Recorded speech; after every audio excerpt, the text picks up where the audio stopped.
కర్నూలులో మాజీ సీఎం జగన్ ను డీఎస్సీ అభ్యర్థులు కలిశారు. ప్రజానగర్లో జగన్ తో మాట్లాడిన అభ్యర్థులు నిబంధనల ప్రకారమే తమకు కాల్ లెటర్స్ వచ్చినా పట్టించుకోవటం లేదన్నారు. తమకు న్యాయం చేయాలని అభ్యర్థులు జగన్ ని కోరారు. ఇక ఇదే అంశంపై మరిన్ని వివరాలు మా ప్రతినిధి హరీష్ అందిస్తారు. డిఎస్సీలో జరిగినటువంటి అక్రమాలకు సంబంధించినటువంటి వ్యవహారం పైన జరుగుతున్నటువంటి ప్రచారం ఏదైతే ఉందో ఆ ప్రచారానికి సంబంధించి ఇప్పటికే వైఎస్ఆర్ కాంగ్రెస్ పార్టీకి సంబంధించినటువంటి నాయకత్వం పెద్ద ఎత్తున ఆందోళన చేస్తుంది. అందులో భాగంగా ఈరోజు కర్నూలు పర్యటనకు వచ్చినటువంటి జగన్ కలిసేందుకు డిఎస్సీకి సంబంధించినటువంటి అభ్యర్థులు కూడా చాలా మంది ఆయన కలిసేందుకు ప్రయత్నం చేస్తున్నారు. వాళ్ళతో మాట్లాడించేటువంటి ప్రయత్నం చేద్దాం. చెప్పండి, ఏం చెప్పదలుచుకున్నారు మీరు? సార్, మాకు 2025 డిఎస్సీ జరిగిన తర్వాత 1:1 రేషియోలు అందరినీ పిలిచారు. కానీ 1:1 రేషియో పిలిచిన తర్వాత సెలక్షన్లో పేరు రాలేదు. తీరా ఏంది డిఓ ఆఫీస్ కాడికి పోతే వాళ్ళు ఎక్కడ కానీ రీజన్ చెప్పడం లేదు, ఏం చెప్పడం లేదు. కానీ నేమ్స్ మాత్రం పోయారు. స్పోర్ట్స్ కోట అన్నారు, హారిజంటల్ అన్నారు. అది ఎవరికి అర్థం కాలే, మధ్యలో తీసేశారు. బీసీఏలో 7 మందిని తీసే, SC2లో 2 తీశారు. ఇలా ఎలా పడితే అలా వాళ్ళ ఇష్ట ప్రకారం తీశారు సార్. దానివల్ల మేము అభ్యర్థులు మొత్తం నష్టపోయాం.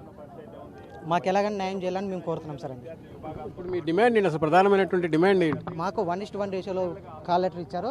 మా పోస్టులో మాకు ఇప్పించండి. మేము ఏదో 4 ఏళ్ళు 3 ఏళ్ళు కష్టపడి డిఎస్సికి ప్రిపేర్ అయ్యి తీరా ఎగ్జామ్ రాసిన తర్వాత ఇట్లా సెలక్షన్స్లో పేరు వచ్చిన తర్వాత కూడా మాకు పోస్ట్ రాలేదు.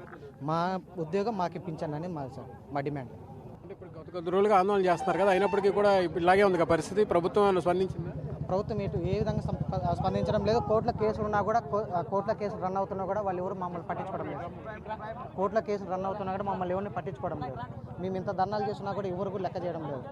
తీరా అక్కడ డిఓ ఆఫీసుల దగ్గర వెళ్తే మాకు సంబంధం లేదు, మీరు వెళ్ళిపోండి అని అది అంటున్నారు. మీ డిమాండ్ ఏంటి? మీరు ఏం చెప్పగలరు? సార్, మాది కర్నూలు జిల్లా అభ్యర్థులు. మేమంతా 1:1 ప్రకారం మాకు వెరిఫికేషన్ పిలిచినారు. వెరిఫికేషన్ కూడా కంప్లీట్ అయిపోయింది. 1:1 ప్రకారం అంటే ఒక పోస్టుకు ఒకరే లెక్క.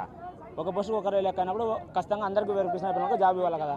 కానీ వాళ్ళు మీకు స్పోర్ట్స్ కోటా వాళ్ళు రావడం వల్ల మీకు జాబ్ తీసేసినమాట. అంటే వాళ్ళకి తెలియదా? అప్పుడు స్పోర్ట్స్ కోటా వాళ్ళు ఉండరు, హారిజంటల్ రిజర్వేషన్ ఉందని వాళ్ళకి తెలియదా? వాళ్ళకి అందరి లిస్ట్ ఉంది కదా. వాళ్ళక్కడ డిఎస్సీ రాసిన వాళ్ళ లిస్ట్ ఉంది, స్పోర్ట్స్ కోటా వాళ్ళ లిస్ట్ ఉంది, హారిజంటల్ ప్రకారం ఎవరికి ఫిల్ చేయాలో వాళ్ళందరూ లిస్ట్ ఉంది. వాళ్ళందరూ మీరు లిస్ట్ ముందర పెట్టుకుని కదా వాళ్ళు కాల్ లెటర్ పంపించాల్సింది.